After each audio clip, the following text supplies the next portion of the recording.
একের পর এক টি-20 রেকর্ড হয়েই চলেছে এবারের আইপিএলে। শুক্রবার কলকাতা নাইট রাইডার্সের দেওয়া 262 রানের টার্গেট টপকে টি-20তে সর্বোচ্চ রান চেজের রেকর্ড গড়েছে পাঞ্জাব কিংস। পাঞ্জাবের এ জয়ে 48 বলে 108 রানের এক ঝড়ো ইনিংস খেলেন ইংলিশ ওপেনার জনি বেয়ারস্টো।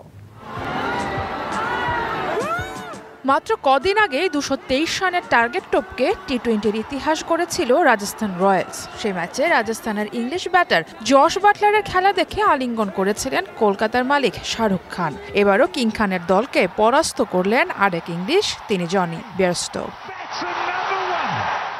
ইডেনে টস হেরে ব্যাট করতে নেমে শুরুটা দুর্দান্ত হয় কলকাতার। দুই ওপেনার ফিল সল্ট আর সুনীল নারায়ণের ব্যাটে ভর করে আসে 138 রানের ওপেনিং পার্টনারশিপ। এরপর একে একে আন্দ্রে রাসেল, শ্রেয়াস আইয়ারদের ক্যামিও ইনিংসে কলকাতার স্কোরবোর্ড থামে 261 রানে।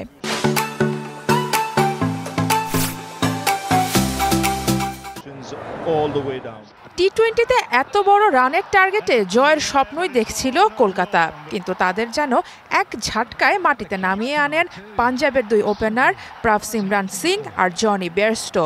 সুপার সাব নামা প্রাভসিমরান সিং 20 বলে 54 করে বিদায় নিলেও অন্য প্রান্তে তুফান তোলেন জনি বেয়ারস্টো। 8-4 আর 9 ছক্কায় 108 করে আনবিটেন থাকেন এই ওপেনার।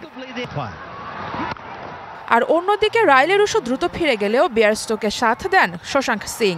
28 বলে 2-4 আর 8 ছক্কায় 68 রান নিয়ে অপরাজিত থাকেন এই ব্যাটারও। টি-20-র ইতিহাসে সব থেকে বেশি ছক্কা মারার এই ম্যাচে শেষ পর্যন্ত 8 বল হাতে রেখেই লক্ষ্য ছুঁয়ে ফেলে পাঞ্জাব।